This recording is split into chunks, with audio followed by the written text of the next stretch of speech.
তো তুম করে একজন সুপারস্টার বিয়ের প্রস্তাব দিয়েছে, একজন গ্যারেজ মেকানিক নয়।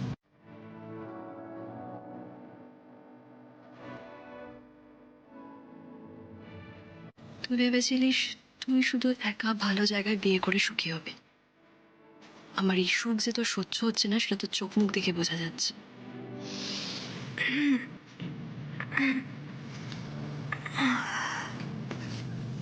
এই যে ম্যাডাম, এত রাতে উঠে বসে আছো কেন? কি ব্যাপার? ঠাম্মির কাছে রোজ পিঠে সুড়সুড়ি খাওয়ার নেশা লেগে গেছে না? তাই একদিন রাতে আমার কাছে শুতে এসে আর ঘুম আসছে না। না না অরুদি, সেটা না। তবে দিদির কথা খুব মনে পড়ছে গৌরদি।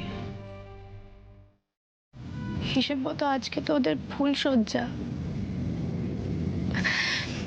সবটা যদি ঠিক থাকতো, আমার কত হুল্লোড় করার ছিল বলতো। দিদির বিয়ে নিয়ে কত স্বপ্ন দেখেছিলাম, বিয়ের জন্য লোন নেওয়া, কেনাকাটি করা, আলটা কত এক্সাইটেড ছিল। কিন্তু আজ দেখো, ওকে ফুলসজ্জার জন্য কেউ সাজিয়েছে কিনা সেটা অব্দিও জানি না।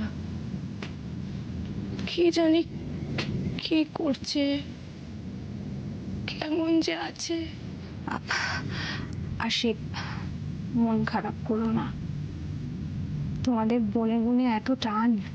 আরে এটা তো দুদিনের মান অভিমান, সব মিটে যাবে। তুমি দেখো, সব ঠিক হয়ে যাবে। কি জানি কি হবে, আবার সবকিছু আগের মতো আদৌ হবে কিনা আমি জানি না অরুধি। কিন্তু ও তো নতুন সংসার করার জন্য আমাদের সবাইকে ছেড়ে চলে গেছে।